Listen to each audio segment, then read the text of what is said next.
Hi, my name is Ray Lavery.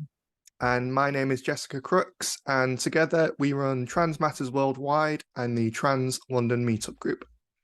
Now, to make sure that you don't miss out on any of the videos and webinars that we put out, make sure that you hit the subscribe button. Also, if there's any links that we tell you about in the video, you will find them in the description below. So make sure that you look down so you can get them. Right, enjoy the video. Okay, great. So let's move on and let's, I guess, talk and introduce our wonderful panel today. I will, by the way, state at the very beginning that even though I was brought up a Catholic in very pokey Ireland, I in no ways practice that. I really feel that for the first 30 years of my life, in fact, a lot less, 20 years of my life, that I have done enough for religion when it comes to going to mass. That doesn't mean I don't appreciate religion and understand the power of belief and faith. I very much do. And I'm really sort of, there's no such thing as a one size fits all as far as I'm concerned. And so we're delighted. I know that we have people from lots of different faiths on this particular webinar, but there's no point saying that I'm away religious, because I'm not. However, I have brought two people along who are. First, I would like to introduce the wonderful Sara Chesterfield-Terry. Sara, I met in the summer last year. Who, as we were saying, if you were listening to us a little bit earlier on, as we were just sort of chit-chatting, I basically accosted at a trans festival because she stood up and spoke, and I was like, you're the woman I'm looking for. And she has since agreed to do this. And so this webinar has been actually in the making since the summer. So Sara is Reverend Sara Chesterfield-Terry, and obviously a transgender woman in the Church of England and a vicar to two parishes. Windsor, is it Bear Windsor? Part of the Oxford diocese. Did I get that right, or did I get that wrong? So it's just on the other side of the river to Windsor. So kind of nestled between Windsor and Slough and Heathrow, just so that little U shape there. And yeah, they're rather sweet little parishes. And so I've been there for nearly coming up to my 4th anniversary kind of next month, which is quite exciting. Fantastic. And so and so now, just to say, for those who are international, who are like Windsor, where southwest Greater London area, that's where we're talking about there. So very good. So 4 years. Were you in were you in a different parish before that, Sara? Or, yeah. So I was ordained in 2015, and that was down in Portsmouth. And I spent 3.5 years working down in Portsmouth, right in the middle of Portsmouth. And then that was called a curacy, which is kind of your first appointment.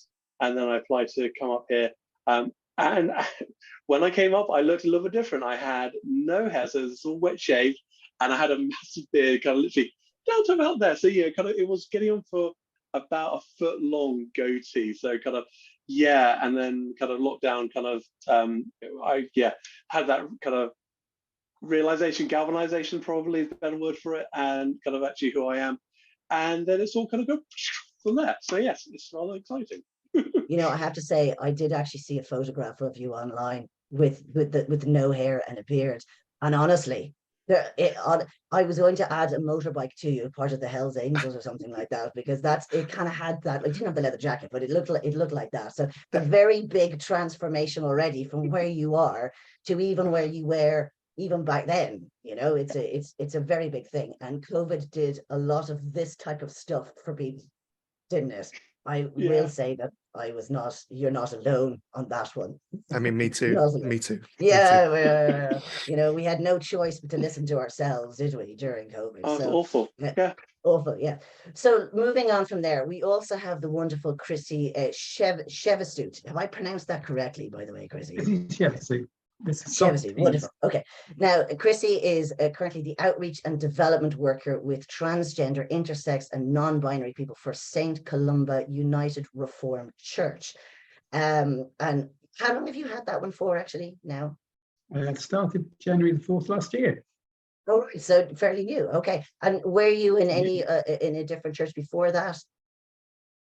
I'm a spiritual mongrel, so I've been in many churches, but 30 years connected to St Aldrich's Church in Oxford, a large charismatic Anglican church, 10 years within the Vineyard movement, was a Vineyard pastor,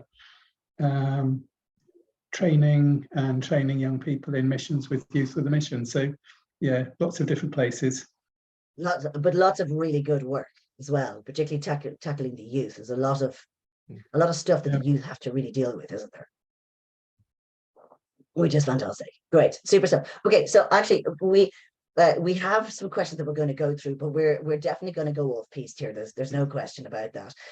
But I just wanted to ask, because I think for both of you, it's relatively recent that your parish has, maybe more for you, Sarah, than for you, Chrissie, but that your parish has actually, you've come out to your parish, basically, you know, and to your, I guess, the people that you manage to, whether it's bishops or I'm not sure who you're, you know, who that would be.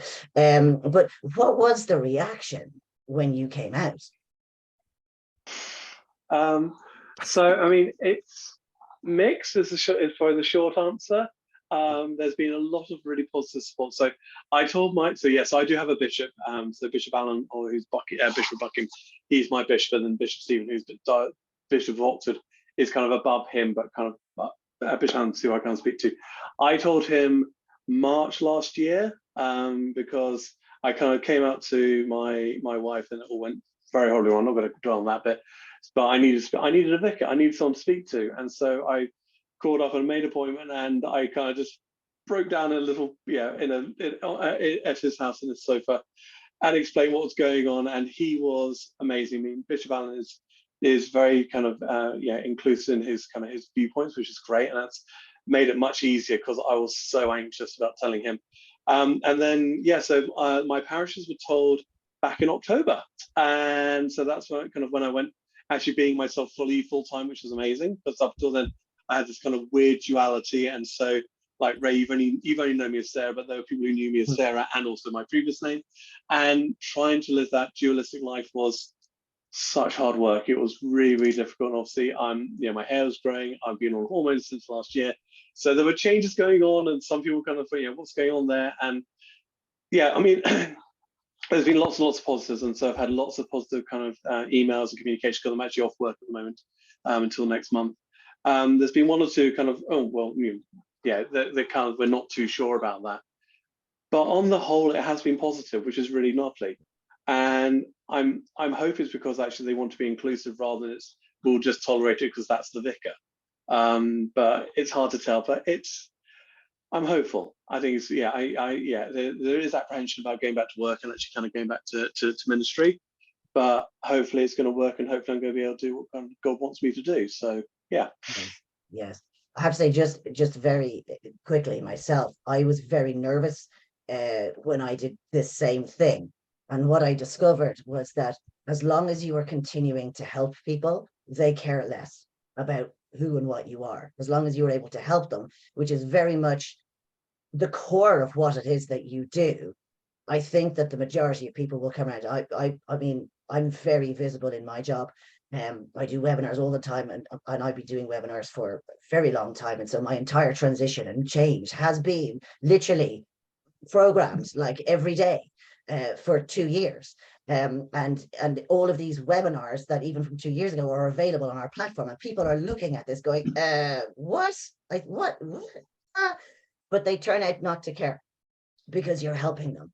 And I have a feeling that a lot of that will be the same with you. I think mostly people are very, very reasonable, and they understand that religion and communities are literally about that, about community and being a part of that, which you are. I can't imagine. I think it'll be fine, is what I'm saying. God willing, yeah. Yeah. Can I ask, are you out to your parish as well, or is it just the bishop? Oh yeah, no. So what happened is I went on leave at the beginning of October last year, and about a week or two later, I'd already prepped up a video with them because I do video clip. Despite that, I'm going to trip over my words tonight. Actually, I do better speaking than I do with written communication. And so I did like a 5-minute piece to camera, just explaining what was going on, and we did a kind of frequently asked questions back, and there was a whole statement kind of explaining what was going on. And so that was kind of sent out to my parishes and to my schools and to all the kind of other elements which I do. I had prepped some of the people already, like the head teachers, so they knew that it was coming. But there was a bit of stage management. We had the communications team working with it just to help it, to make it hopefully go smoothly. And so far, yeah, I mean, like I said, I've had one piece of hate mail, which was not very pleasant, but that's kind of part of the course. But I mean, yeah, the churches and corporate church has been very supportive, and the parishes, I think, hopefully will, once they get used to seeing me looking a little bit different, which they are beginning to, then it's going to be okay. Is Will there be a plan okay. for you to be reintroduced into the wild, so to speak? Have you got a big? Well, I mean, the things that I live where I work. Actually, parish priest, you live where you work. There's no getting away from that. And so I am just out and about, and so I do kind of say hi to people. But I think there will be kind of some socials just to kind of say, so they get to see what on earth is that, etc. And hopefully kind of say, actually, yeah, no, it's still the same person, just looking slightly different. Because I don't think my personality's changed that much. I'm still fairly forgetful and fairly dizzy and fairly kind of overly smiley, and so yeah, I just get to wear nicer clothes now and actually get to be really me, and that's a really good thing. And so all that stress of having to try and be two people's gone, and that's amazing.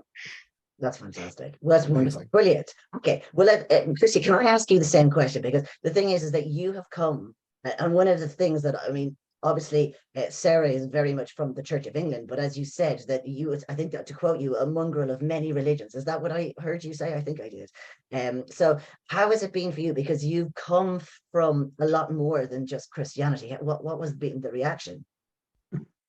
Yeah, I mean, my faith journey started probably significantly rebellious faith in church in my puberty, teens. In fact, I rebelled as a child. Grandparents took half a crown to get me to go to church. So I would only go to church on the big occasions, but half a crown was more money than I'd ever seen. So it was a good deal. And that's the only time I ever went to church. I hated church and rebelled, got into sex and drugs and rock and roll for a few years, and really a deep hatred of Christianity for what I'd seen it do to Indigenous peoples, to Black people.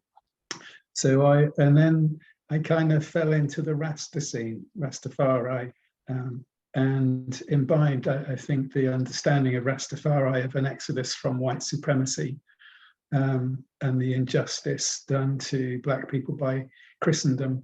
And so I was pretty hardened and pretty violently anti-Christian. Ended up, I ran away to India with the idea of doing Buddhism and yoga and walking through the Himalayas. I ended up as an opium addict, begging on the streets in Delhi. Had a total breakdown, and it was in that lying in my house. So that was my kind of journey into faith. And I get Jesus, I understand Jesus, I love Jesus, follow Jesus, but I do not get Christianity. I don't understand it. I feel it's quite a hostile environment for me as a trans person. But when I came out 2014, I immediately knew that I had a role in educating conservative evangelical church who are on the whole anti-trans, sometimes violently transphobic. There's a vicar in town who believes I shouldn't exist as trans, that if you're trans, you're a heretic, that kind of stuff. And so I'm head on with people who don't even believe I should exist in some cases, churches that won't even admit whether I can serve in their church. They're reluctant to even say whether I can serve in my own church, which I've been in for 30 years. As trans, they have silenced me, cold-shouldered me, refused to answer questions, theology. So that's the one side, but on the other side, whenever I get inclusive church, an affirming church, I only have to walk through the doors of a church that declares itself affirming inclusive, and I often cry just walking through the doors, knowing that I'm in a safe church and that they are open, affirming, loving, kind, and welcome me and celebrate me. And so St. Columba's that I work for is a fully affirming, inclusive church. And it's a wonderful place to be. It's non-hierarchical, so nobody pulls rank on you. and we love and serve one another, and we reverence one another, and there's no hierarchy, it's incredibly safe for me. So that's kind of my faith journey, and where I've landed. Yeah, So, an amazing place to be, basically. I mean, from what you've come back to, gone from no way, not ever, to being the very person who was literally like flying a flag literally in the church. Like, that's pretty amazing. And the fact that you've actually achieved that, I have to say, we probably should give you an award, because I don't think there's many people who would even be strong enough or come up with the idea of doing it in the first place, or going for it. I mean, it shows incredible strength. And I have to say, I'm very impressed that you have done that, because your example, I think, is going to serve for not just hundreds, but thousands of people. And that, I think, is very, very important. Very, very important. So I think this kind of leads us on to where we were actually talking about before when we were planning this webinar. And, because there's a lot of people with questions as to what is it that, is actually in the Bible or any other text, if you know, in regards to transgender. So what's actually in there? Who wants to take that? Sarah, we go for you on that one. Yeah, no problem at all. I mean, so there are bits which kind of people would reference in terms of looking around gender identity. So if we kind of look towards the beginning of the Bible, you've got the creation story about, Adam and Eve being created, and there's someone who would argue that's very much a binary. So it's either male or female. But actually, then also, if you look at creation, it says that God created night and day. But actually, there's dusk and there's dawn. There is a spectrum. God doesn't deal in binaries, and actually, it's a worrying narrative when people kind of go down that route. First, I'm going to try on Chrissie's talk. Actually, Chrissie, you've done some, your talk on eunuchs is absolutely amazing. I think you're probably better one on that. But actually, there's talk about actually those who are eunuchs, and actually, that's kind of probably one of the closest we get to those who are trans, in terms of actually they are their bodies be modified, so they're to actually their sexuality sound kind of slightly modified. But I think Chris is probably better with that one. In terms of actually kind of, beyond gender, that actually once you kind of get beyond the creation story and eunuchs, the Bible doesn't say a huge amount, but actually it does kind of command us to love one another and be accepting of one another. And actually, there's such a huge variety within nature and within humanity, that actually that's got to be an overriding principle. But no, I think I'm going to stick to this as well, because she's done some excellent research, really good talk about eunuchs, and I think that's really important. Sorry. There you are. I think she's led you into that, Chrissie. Off you go. Sorry. All yours. Yeah. Okay.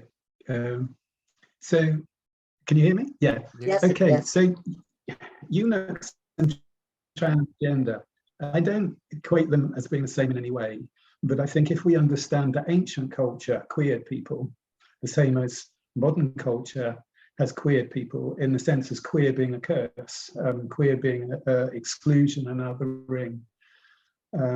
I mean, we've reclaimed queer, and we wear it with pride. We own it with pride. But originally, queer was a curse. It was very degrading. And if we see that in the ancient world, that they queered eunuchs because they were the law in the ancient Jewish scripture. We're going back, orally, we're going back at least 1,500 years.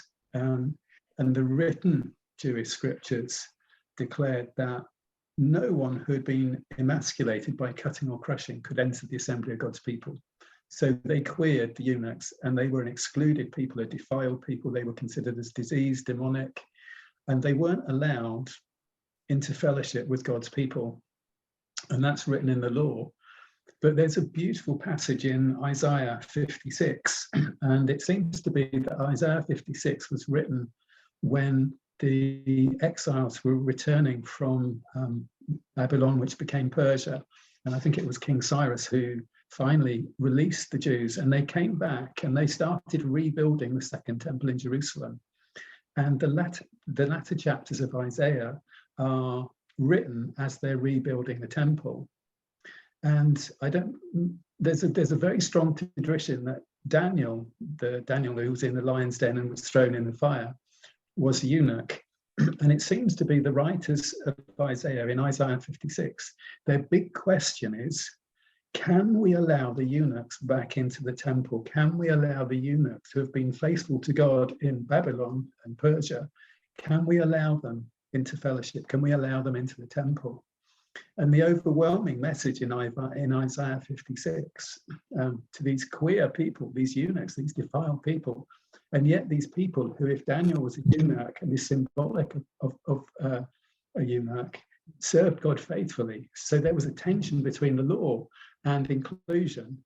And Isaiah 56 says to the eunuch, I will welcome you into the temple, and your burnt offerings and sacrifices will be acceptable upon my altar.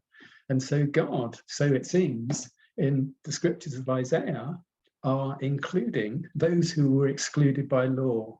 And I think this is just beautiful, because actually it's a principle, it's a divine principle of a revelation of grace, 500 years before Jesus has ever rocked up. And what it shows is that grace is greater than law. And so what that says for us today, for us as transgender, who the legalists, the experts in the law, would like to keep us out of church, out of fellowship, the principle within Isaiah 56 is one of inclusion. And so when we say what's in the Bible about trans people, that's my go-to, and that's my go-to because it applies to gay people, trans people, bi people, queer people, that we are welcome in God's temple. We are welcome. Our lives, our offerings, our sacrifices are acceptable to God. It's in the Bible for me. It's simple, but there are those who disagree with me. Sorry, I'm preaching. I hope so. I mean, that would be tantamount to what you do on a day-to-day basis, and I'd be very disappointed if you didn't. So that's absolutely fantastic. Now, those you've mentioned too, so we've gone from creationists, and then we've gone to Isaiah. Now, is that it, or is there more? No, there's more. So if you look into the Gospels, there we see Jesus actually talking about the eunuchs, those who are born eunuchs, those who are made eunuchs by others, and those who are made eunuchs for the kingdom of heaven. Now, eunuchs, were often given very important roles within the court, within the king's court, and so they were given, because they were kind of asexual in terms of actually they could not reproduce. They were kind of given these trusted states because they couldn't actually. They were less likely to be corrupted or led astray by either having romantic attachments or kind of lust or anything like that. And so Jesus says that actually, he recognizes that these categories exist, and actually, and as Chris is saying, actually, that they are welcome in the kingdom of heaven. But also, if we then look into the book of Acts, very early on, we see the Ethiopian eunuch who's traveling on the road, and Philip is told that he must go and speak to this person. And as the Ethiopian eunuch is traveling, he's reading the words of Isaiah. Philip comes, explains those words to him, and he asks to be baptized. And again, there's that kind of referencing of actually the eunuchs, even though they are the excluded person, is actually being welcomed into God's family, into that journey of faith, that they are full members. And so this is quite, actually this kind of recognition that actually those who are excluded, those who are kind of, who are different, are still loved and who are still valid. And actually those to me, that gospel pattern and that bit in Acts is so important, because actually it's that recognition that even though we are different, even though we are, we're changed, we're still loved and we're still welcome, which is rather, for me, I think it's incredibly important. Can I ask, so I suppose I should give a disclaimer similar to Ray, coming similarly from a religious upbringing that I've not been a part of for the last 25 years or so. Do you feel the need do you find validation in these things, or is it that sort of dogmatic in your head, or do you need to, or are we just, in sort of contemporary society, are we okay to just sort of go, well, yeah, things are different now? I personally, I always look at actually kind of, who does Jesus kind of reach out to when he's, looking at the Gospels, who is he spending his time with?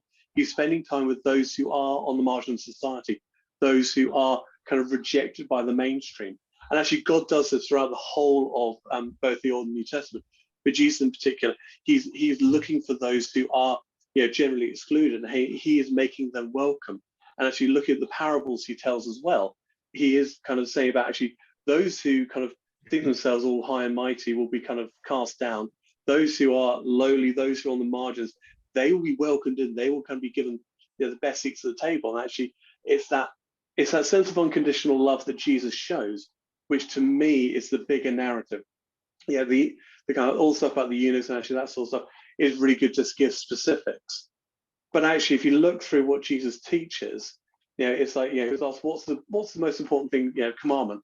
I said, you need to love God and love your neighbor as yourself.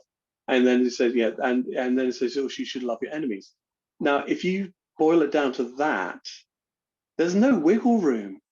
Yeah, Jesus telling us we need to love one another without kind of compromise. We need to love other people as we would want, as we love ourselves. You know, we need to love our enemies. If we're doing that, how can we start hating? And as you know, it does, you know, at no point in the Gospels does Jesus say, you know what, let's go hate those people, because that's not what it's about. It's about trying to show that love and that compassion, which had been missing within, you know, in Jesus' time, and actually it's still missing today. But the problem is people get so het up about, you know, well, that clearly the Bible says, whenever someone says clearly the Bible says, that's a worry, because generally the Bible is not very clear. But actually, we need to recognize actually those tenets which come out and actually what does Jesus tell us? And that's kind of my basis point. So actually, it is that sense of loving God, loving everybody as we would love ourselves, and loving our enemies. So actually, we can't be showing hate to one another. And that for me, I mean, yeah, that's my kind of my go-to whenever I'm kind of, you know, how should I treat somebody? Yes, I should love them, because that's what Jesus told us to do, you know? So yeah, that's kind of where my head's at. But unfortunately, it doesn't always happen like that. And some people will use all sorts of things to try and, you know, exclude, which is really horrible.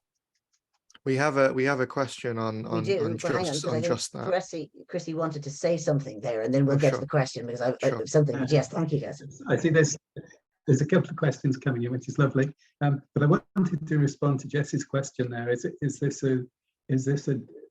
Do we find security in the dogma and the doctrine of even our own theology as believers, as God-fearers or God-botherers?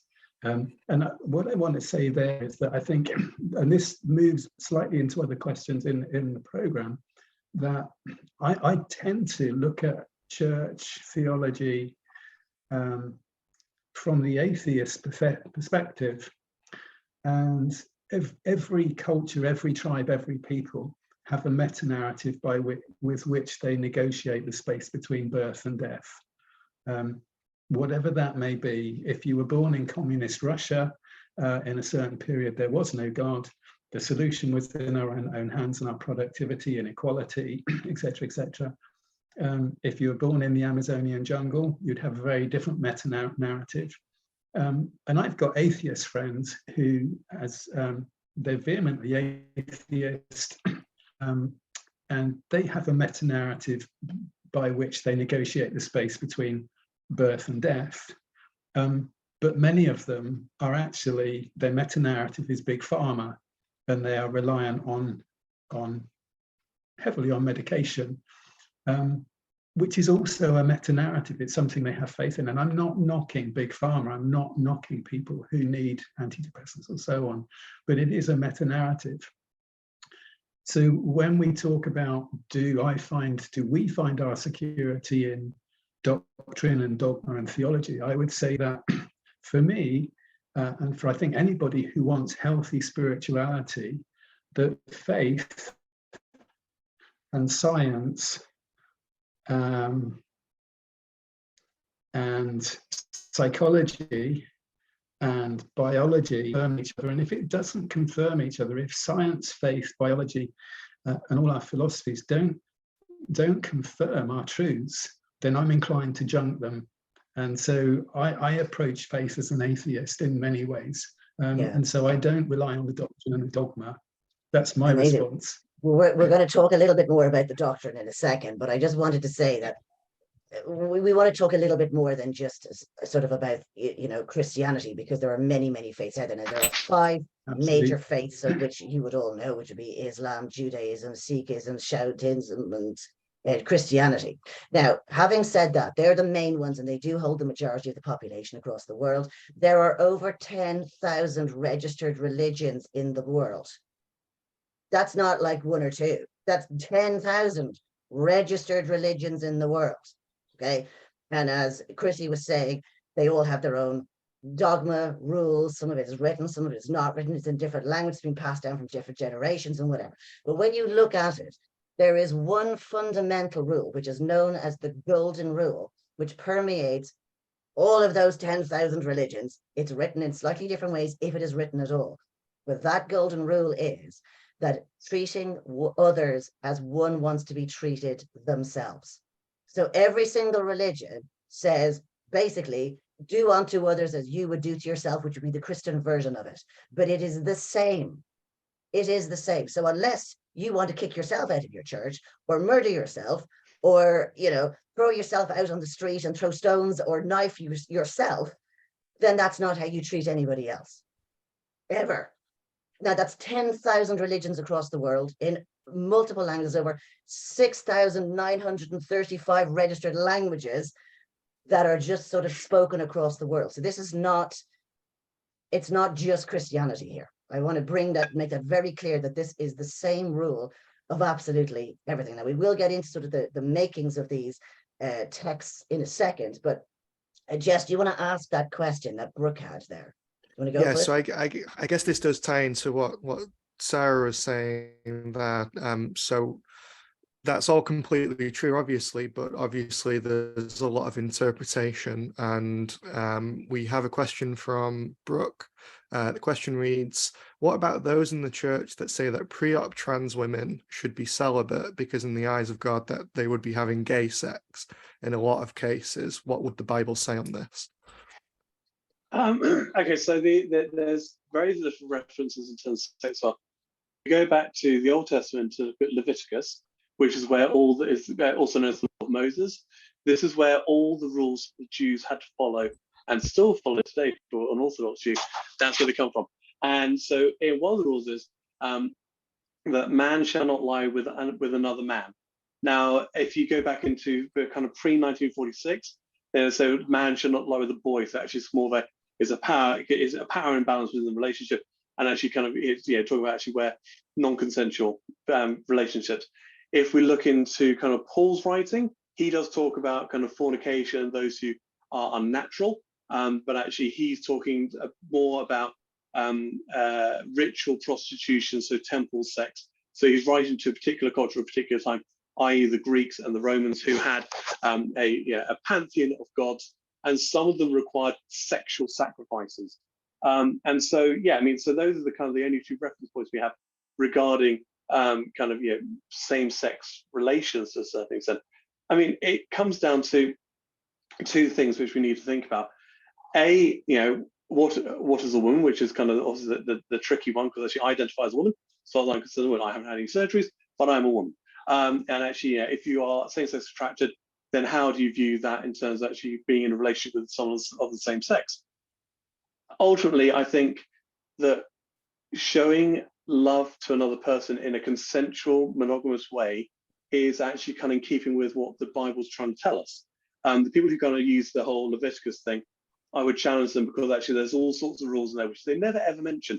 Some simple stuff like you shouldn't wear mixed fibers. So if you're wearing anything polycotton, you shouldn't be wearing it. But it also says if you charge interest, you should be stoned to death. If you work on the Sabbath, then you should be stoned to death. There's all sorts of other kind of quite draconian rules which generally get avoided, but people who want to call out same-sex relationships will pick on that one rule. And that's a little bit, that's not kind of what we're supposed to do. So really, I think if you are in a loving, committed relationship, actually, then that is kind of where God wants us to be, because actually we're taught that builds up community, builds up people. If you're sleeping around, it doesn't matter who you're sleeping with, but if you're sleeping around, that's not going to be building up of community and actually of a stable relationship. So there is that kind of that's that juxtaposition. That's probably a little bit of a rambly answer. I'm sorry, but that's kind of, I hope that does that answer it? I don't know.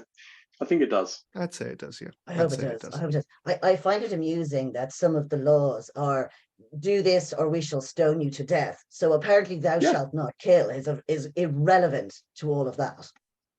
Oh, That's well, okay. interesting. So I knew the you were Ten going to do Commandments. it. So this, sorry, this is where the kind of the little kind of the biblical nerd comes out. So there are like 5 different in Hebrew and Aramaic. There are like 5 different words for kill. So there's murder. There is honor killing. There is killing for actual kind of ritual killing, so breaking one of these rules. There is killing in battle, and there's one other one which I can never remember. And basically, so when it says thou shalt not kill, that's not a very good translation. It should say you shall not murder, because actually that's what I was talking about. Obviously, because at the time when these were being written, the Jews were invading, having to go to war to actually claim the promised land. And so if you were going to say we can't kill, but actually we do need to go and kill all the Canaanites, all the other people, that'd be a slight problem. But if you say that you should not murder, then it does kind of make a bit more sense. Does that help? Yes, it does. Now, somebody here has made a comment, and their comment couldn't have come at a better time because we're about to help you out here. So a lovely person called Chris is saying, I think you're giving the Bible more status than it warrants. Quote from Marcus Borg, a well-known biblical scholar, says, the Bible is a human product. It tells us how our religious ancestors saw things, not how God saw things. Chris, we love you. We want to go back and we want to talk about where did the Bible, and not just the Bible, but where did these texts originally come from? So all of these laws that we're talking about, where did it happen? And where did it happen, not just for Christianity, but for Islam, Hinduism, etc., which I think, Chris, you'll like this. So does anybody want to talk about the origins of these texts? Because I can rant about this one, but you're welcome to take it if you want. I'm happy to. I can happily kind of do some stuff. But Chrissie, do you want to have a play as well? Please, yes. No, you can take this one. Okay, so you do tell me to just shut up though, because otherwise I'll just keep talking and rambling. Because right. So the Bible is 66 books. Okay, it covers thousands of years of history of the Jewish people and also kind of the early Christian church as well. So it is not one book by one author. It is written by multiple people.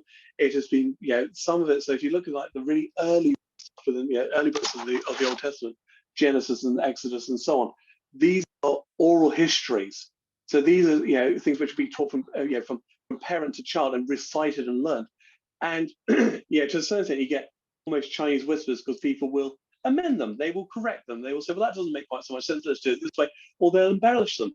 And so it does mean that they are, what we get is not quite what was, perhaps was not said. As we kind of go through to kind of the more, modern stuff, but into the New Testament, like the earliest gospel is the earliest version we've got is at least 300 years after Christ being born, because actually they weren't written until those who were there were quite old because they're expecting Jesus to return immediately. We don't have originals of, Paul's letters or anything like that. We have copies and versions of. But actually, again, we then have to look at there are different versions because, again, if I was to write something down and you were to read it and then you might kind of just rewrite it a little bit because it makes better grammatical sense. We then have the other issue, which is actually that we are not reading it in the original languages at all. So, oddly enough, the Bible was never written in English. It was originally written in Aramaic and Hebrew and also in Greek. So, these languages are quite complex. I mean, Greek is especially complicated. And so you get words which we don't have, which we can't readily translate into English. And so there are bits which we can look at and think, actually, well, it could mean that, or it could mean that. We need to kind of drill down into it and try and work out from the context what's being said. The Bible is a fascinating book. It is not written by God. God did not sit there. And there's a wonderful quote from Martin Percy. He said, it is not a fact from God. And that's a brilliant line because it's not. This is, partly human history. It is partly political propaganda from the kind of very old, from the very Old Testament. But also, it is humanity. And so, I agree with Chris. Actually, you can't say this is absolutely spot on because every book which we read is written from different perspectives and also to different people, which is why we got 4 Gospels. And actually, there were more Gospels written, but then when the Roman Empire took on Christianity as its official religion, it then said, what are we going to have? What are we not going to have? Why are we going to do this? And they had massive arguments, and they were proper bust-ups where the people were fighting over what they should say. And, and this is what we now have, but we're so influenced by that. But I think looking at what the spirit of the text say, and actually looking at actually kind of the overarching narrative within it, for me is really important. So yeah, there are bits where okay, is that really so? So actually people will spend decades arguing over, what that bit of Greek says or what that bit of Aramaic says, and whether that's the oldest text or not. But actually the overarching narrative for me is what's important. So yes, we can get het up and argue about individual words or individual phrases, but actually the overarching narrative is consistent for me. Right. So Chris has added to his comment, by the way, and he said, to say the Bible is inspired is problematic. Almost every scholar says Matthew and Luke copied Mark. So did I, and am I getting a message? Copy Mark. I don't think that works very well. So yes, we take where you're coming from on here. I think the point is, go ahead, Chris. Go ahead, Chrissie. Yeah, when we talk about where do all these religious texts come from, I don't know, did any of you watch Andrew Gormley's series on art? Yeah. Andrew Gormley did a beautiful series on the origins of art, and he started with the cave paintings in France, and these cave paintings can be dated 10, 20,000 years back. I think, I can't remember the dates, it was programs as well. Probably a lot longer, actually, a lot older. Yeah, one of the featuring symbols in the cave art is of a human hand. And what's interesting about the human hand is that the hand isn't painted, and the archaeologists who are trying to work out how they created these hands realized that the creators of these hands, they chewed on charcoal, and then they blew the charcoal over their hands to form the silhouette of the hand. And so what you see in these cave paintings is a silhouette of the hand. And there's this sense of the creative process of breathing this charcoal and creating this hand. There's some kind of symbolism, some kind of ritual.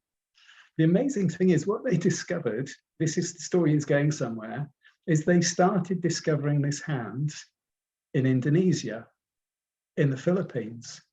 And they started to find they were going back 30,000, 40,000 years. And then they found them in the Aboriginal outback in Australia, and they were dating these hands beyond 40,000 years. And so you've got this, somehow you've got this theme running through humanity, which is expressed in a symbol. And I just think it's fascinating that humanity starts to develop art and codes, and meaning and myths. And what I would say about religion is that all religions contain myths and legends. And myths and legends are the embodiment of the collective consciousness of the people. So the collective consciousness of the people comes together in art, in poetry, and eventually in law as they get more sophisticated. And so the beginnings and the origins of our human texts, they go back thousands and thousands of years. And obviously, in every continent and every culture, there's a different evolution of different themes. There are lots of stories of the flood. There are lots of virgin births. And so I think when you study the bigger picture of religion and where it all comes from, it's a beautiful story. Yes, and I can see where you're coming from. There's a commonality across this. And I suppose when it comes to the writing of not just sort of the Bible, which is a combination of 4 different types of books. When I say books, texts from different areas.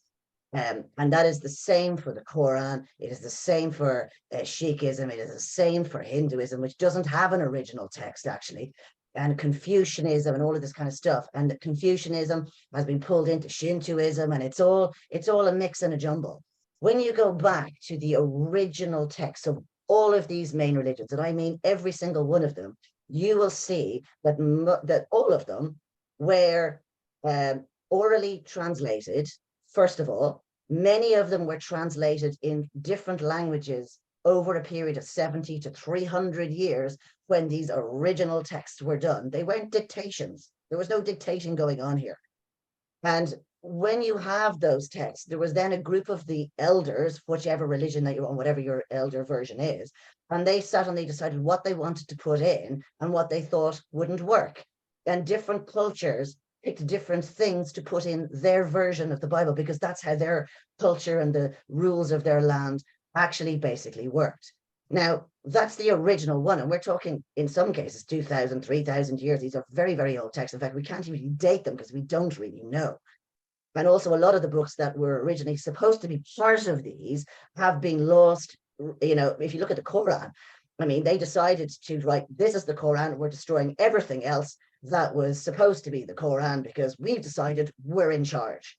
Now, since that time, those languages that they were originally written in have been retranslated. The Bible alone has been translated 64 times. So that's translate to this, and then from that to that, and that to that, and that to that, and keep going and keep going, keep going. Now, no matter, these weren't done by children. These were done by scholars, experts, elders, the people who were in charge of the religion. They were the ones who did, they were the most learned people at the time, to the very best that we had. But the thing is maybe they didn't speak that language, or maybe they only knew a certain amount of words, or maybe they went, yeah, that was grand 100 years ago, but that's not relevant now. Or I'll change that. I'm in charge, I can do that. And so what you have, and this happens in every single one of these texts, there isn't a single one I've looked where you have the original one. There isn't one, not one. And so all of it is written and rewritten by the people who are in charge. So as Chris had said earlier, and there's some more stuff coming up here. Chris said earlier, it is about the humanist story. It is not about what is literally written. And this is where I think a lot of us get into trouble, or trouble is pushed at us, because people are quoting from a piece of paper that was never what was intended to be written. And they are 100% certain that this is absolutely the word of God. But if you ask any one of those people to explain the origins of where that text came from, number one, they mostly won't be able to tell you to do it. And even when they do, they'll just go, well, it was in the Bible, God did it. And then my pastor said that was the way that it is. And I believe my pastor, so that's the way that it is. They have never, ever actually qualified why they think what they think. And that's very dangerous. That's extremely dangerous. And then to pick little bits of this text that's nothing more than a Chinese whisper and say, this is the absolute law and we'll ignore all the rest because this is the one that suits me, which is what we all get faced with every single day. Are you joking? Are you absolutely joking? Sorry, ranting now. I'm going red, I'm ranting so much. But if you get the point here, if someone's going to say to you, well, the Bible says this or the Quran says this, get them to explain the origin of that and where it came from and how they know it is absolutely the word of God. I haven't found anybody yet who can answer that question. Sorry, Chrissie, go ahead, please. There's more things. Yeah, I love it. While you were talking, I'm thinking that it's not just the origin of, who wrote this stuff down. Who on earth thought of this? Were they on magic mushrooms? They're kind of. Well, did they were, at least they had some fun. But really, what we're looking at is that all religion is concerned. It's the meta-narrative to get at people. How do we travel from birth in all its miraculous wonder to our greatest fear, facing the void and the unknown? And all religion is created to negotiate that, and the priesthood will charge you for it, and they'll say, we're the experts, we can help you get from A to B. But the issue is, what it preys upon is fear. So religion preys upon fear, and everybody is, am I breaking up? No, You're still going through audible, fine. We can hear your audio, yeah. Everybody is living with fear, and what they long for is certainty. They long for certainty. They long to know that when they die, they're not just going to be eaten by worms. They want marshmallows in heaven. They want whipped cream on their chocolate. They want pie in the sky. And so people become that religion is actually more addictive than crack cocaine. It's easier to give up crack cocaine, or opium in my case, than it is for people to give up their religion, their addiction to certainty. And so it's in that void of fear that people will fill the void with religion. But the other thing is that once you get into religion, what's equally addictive is righteousness. So once you become religious, that's one addiction. But on top of the addiction to religion, most religious people then become addicted to righteousness. And that is the really heavy stuff. You know, religion is the gateway drug, but the really addictive stuff is when you get hooked on your own righteousness. So when we talk about judging trans people and excluding from the church, what's the perverse psychology behind that?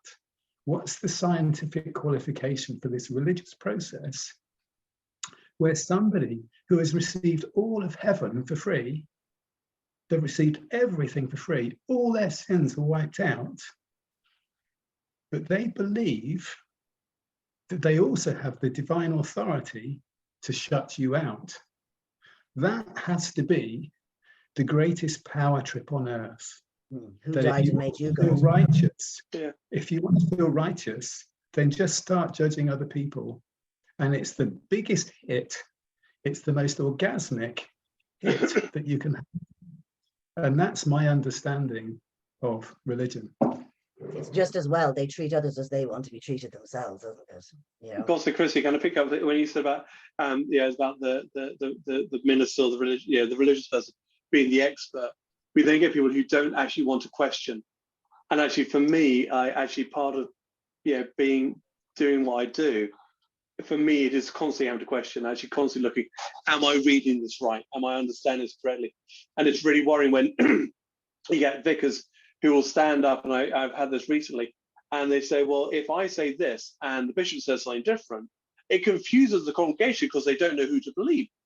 But actually, we should be questioning, we should be kind of challenging our assumptions, because we get so many assumptions kind of pressed onto us depending on our situation. As Chris was saying about that meta narrative, we need to kind of challenge ourselves, challenge our understanding, challenge our thinking, and actually just try and see if we can find that correct clarity, and not just what we think it ought to be. Because actually, when I started theological college, I was kind of deeply unsure about kind of same-sex marriage within the church, because we don't do that. But actually then kind of look at it, so, well, why shouldn't we be celebrating actually people who are in love and want to commit to each other, regardless of gender? And actually, and so my views have changed. This is before I even figured, kind of reconciled the fact I was trans. This is purely kind of on the grounds of, actually, there are people who are gay, who love God, who want to be able to commit to one another, have God in that relationship. Why on earth aren't we allowing them to do that? Because it's not, this is just seems silly. So we should be questioning, we should be challenging ourselves, but also we should be challenging those who are in authority, especially if they wear a dog collar. Because it's very easy to say, well, I'm the vicar, I know best. Actually, no, I don't, and I need to learn, and we need to journey, we need to figure this out together, and that's really important. We've had a question in sort of among that line, really. There's a few actually there. Yes, we've got a bit of a pile up. We'll try and get to as many as we can. But the one for this topic specifically, we've had a question in: has your exploration of gender changed your view on what you believe and your attachment to God? I think. So how have things changed for you over the last few years? For me, I would have classed myself as an ally before I kind of identified as trans. And so I was, working really hard in my churches to make sure that we were welcoming and inclusive. And actually that, people were, if someone came to church, it didn't matter what they looked like, as long as they wanted to come in, then they were welcomed.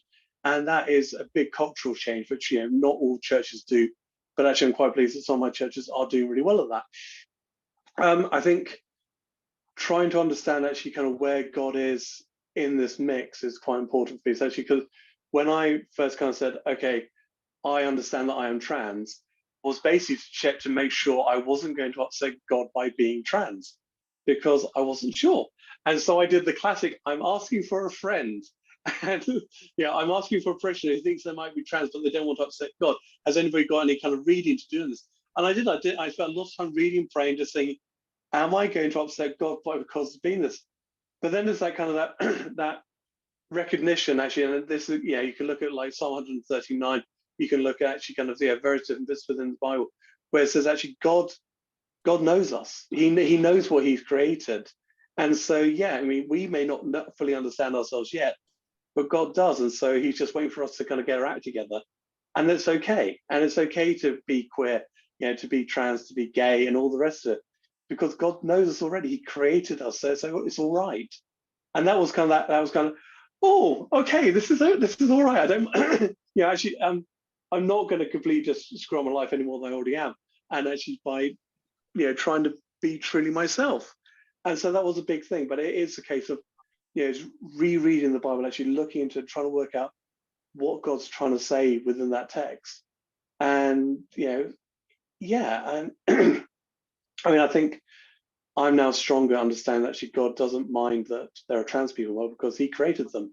He doesn't mind there are gay people because he created them, and so that's okay. That's all right. So that's kind of an answer, I think, ish. I think it's a good one, actually. So there's another question here. It's more sort of a comment. It's a bit of a long one, so just bear with me, because it's just away from the Christian point of view, which I like. So I just want to read it out here. So I come from an Islamic religious background. Ray, that was the question we just asked. Did you? Yes. All the way down there? Did I miss that? I paraphrased. I just didn't read out. You paraphrased. I'm glad you did, because it's very, very long. So there's another question then, and Dushi, I suppose, put this one, is that Hinduism is not destructive like other violent religions. Well, I think there's plenty of fights in Hinduism as much as there is anywhere else.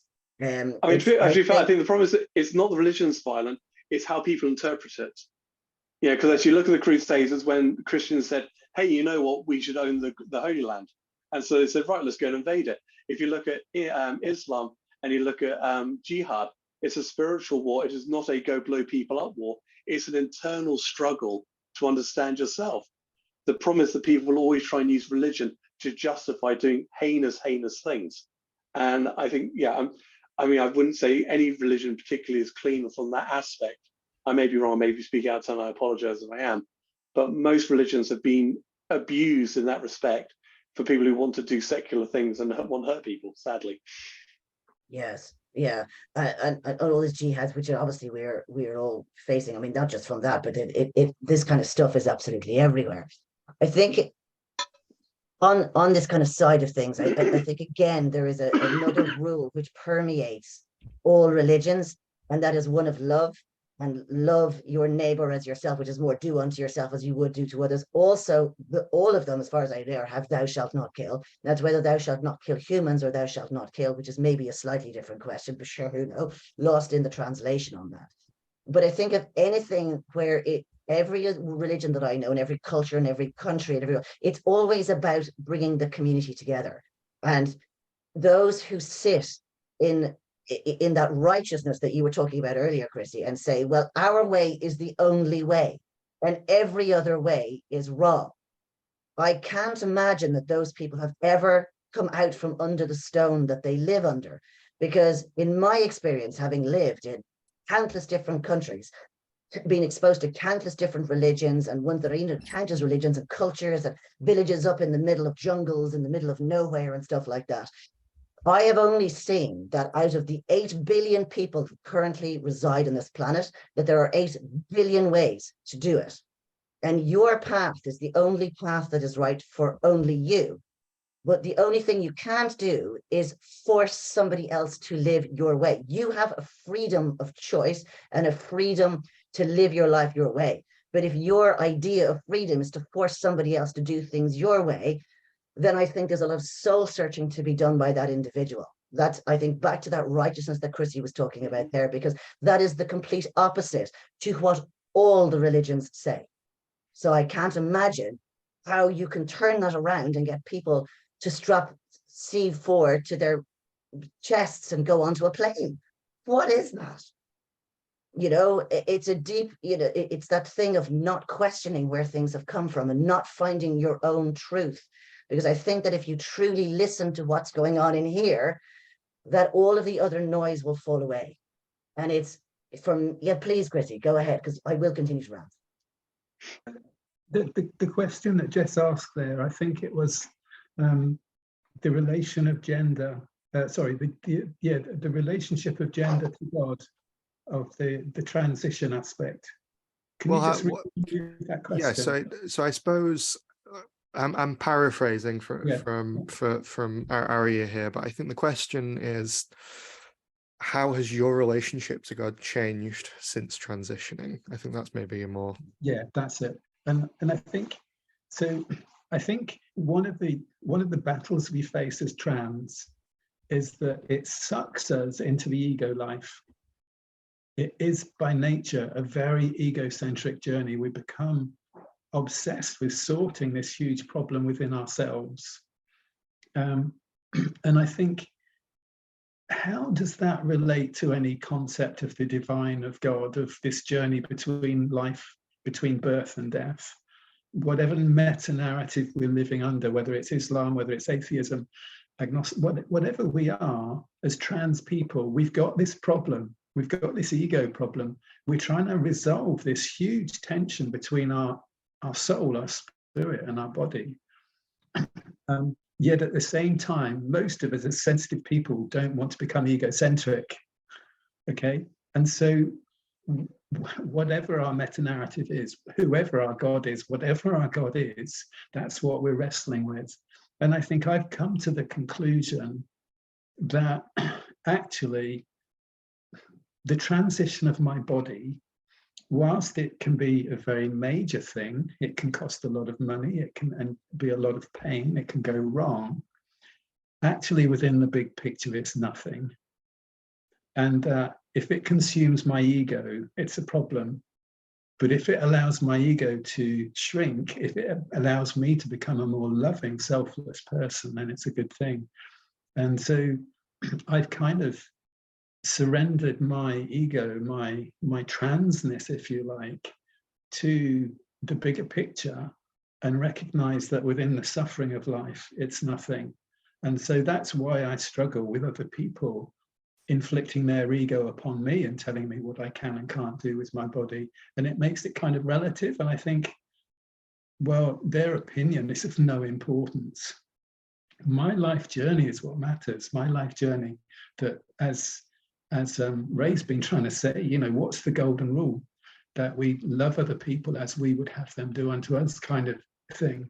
And so I think the trans thing, I think, can quickly grow out of control and consume us. And I think the joy of the journey, the real transition, is actually a spiritual one. It is a philosophical one. And it's not the physical, it's the internal. It's making peace with ourselves, whatever our meta-narrative is. I think that's beautiful. It is really nice. And we have one last question from Chris. So the question is, are you familiar with Mark 14:13? Jesus chooses a male water carrier to give details about where the Last Supper will be. Water carriers were usually women. Does the panel think that this person could have been transgender? Why don't we start with you, Sarah?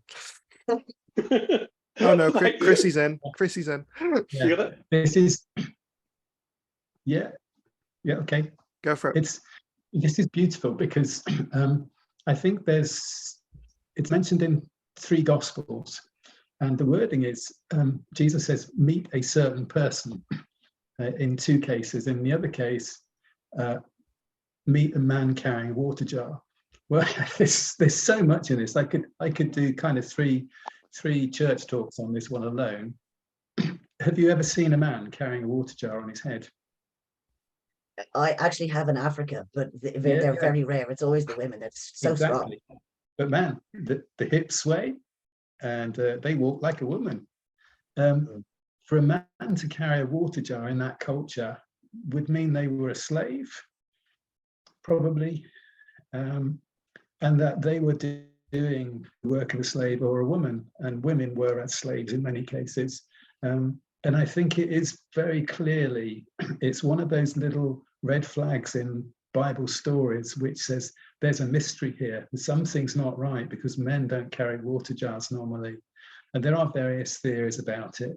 But my own conclusions, having studied it and thought about it for a long time, is that there is a degree of gender ambiguity in this character. And that's an uncertainty that we live with. And the story moves on really. And I think the importance of the person carrying the water jar is, what were they carrying the water for? Why were they carrying the water jar? What was the water for? Well, it's highly likely that the person carrying the water jar was also the person who would have washed feet, and that water would have been possibly for drinking and cooking, but some of it would have also been for washing feet. And Jesus obviously knows this character and has arranged with them to take their place. And the other crazy thing is about the story is that Jesus doesn't wash the feet as people come in. He waits till the middle of the meal. So you can imagine all his mates, all the disciples are sitting there with stinking, shitty feet. And they're all having a real bitch at Jesus, saying, hang on a minute, the water carrier, the foot washer, is sitting having dinner with us. It's not even washed our feet. What are you playing at, Jesus? And again, it's a beautiful story of inclusion, because Jesus has just included this ambiguous, shadowy, gender ambiguous figure, welcomed him into dinner, welcomed them into dinner, and then Jesus takes the role of the foot washer.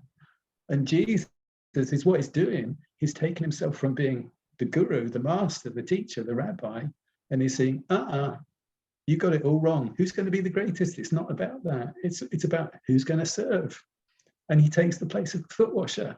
And so I think that's the parable of all religion, is that we become the least, we become the servants, we become the lovers, we become the givers.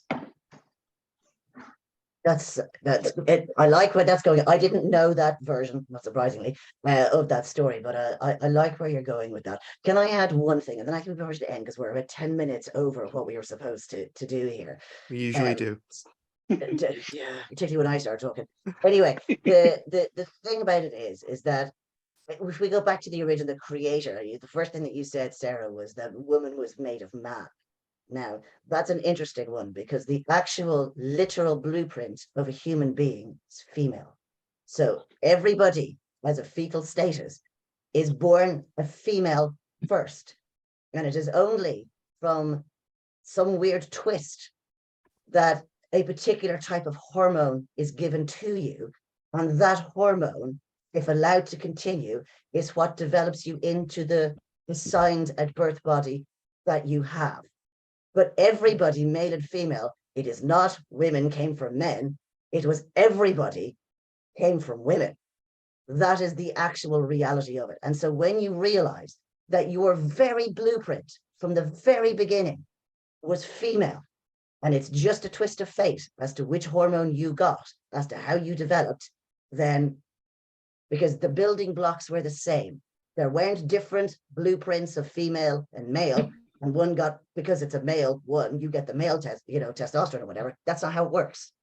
So it is, all the building blocks of all human beings is exactly the same blueprint, female, every one of us.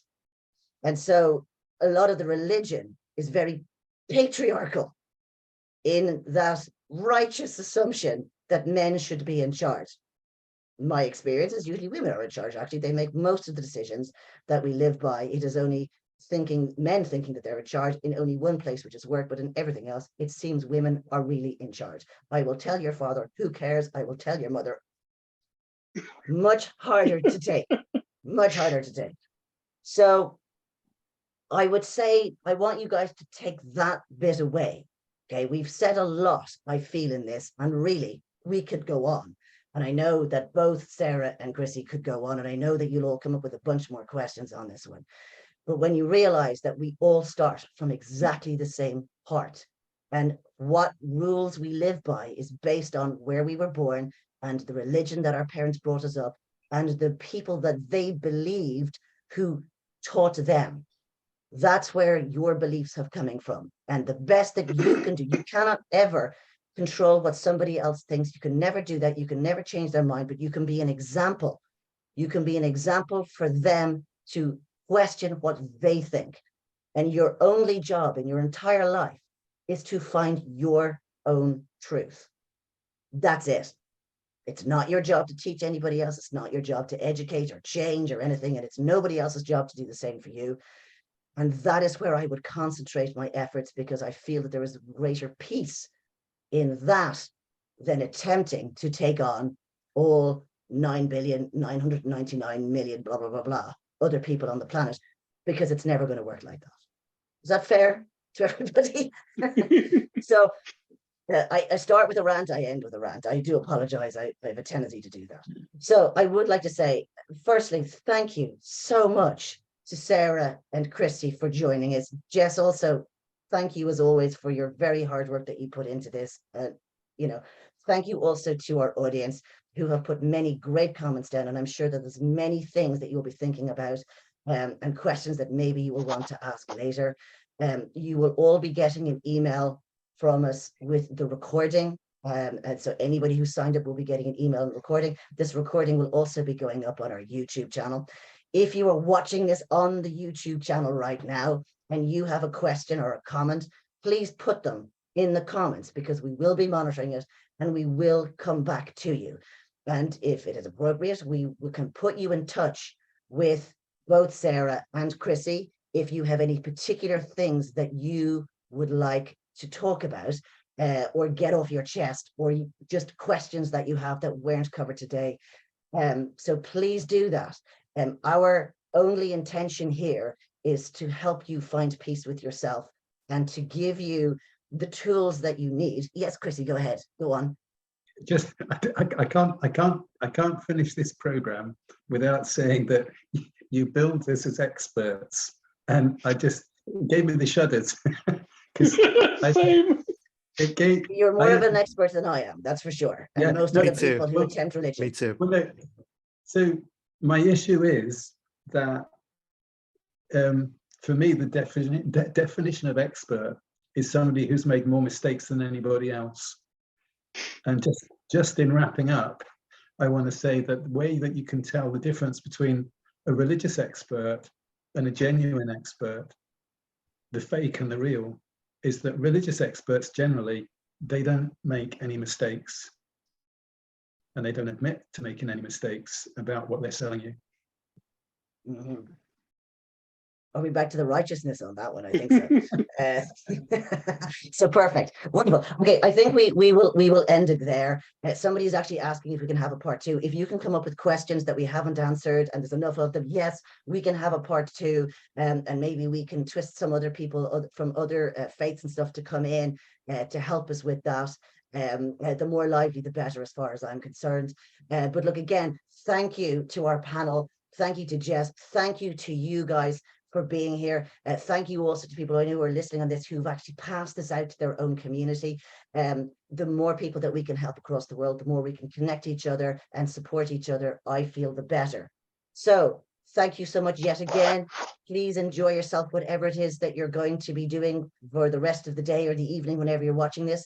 And until next time, please take care and goodbye, everybody. Take care. God bless. Goodbye. Bye, guys. Bye-bye.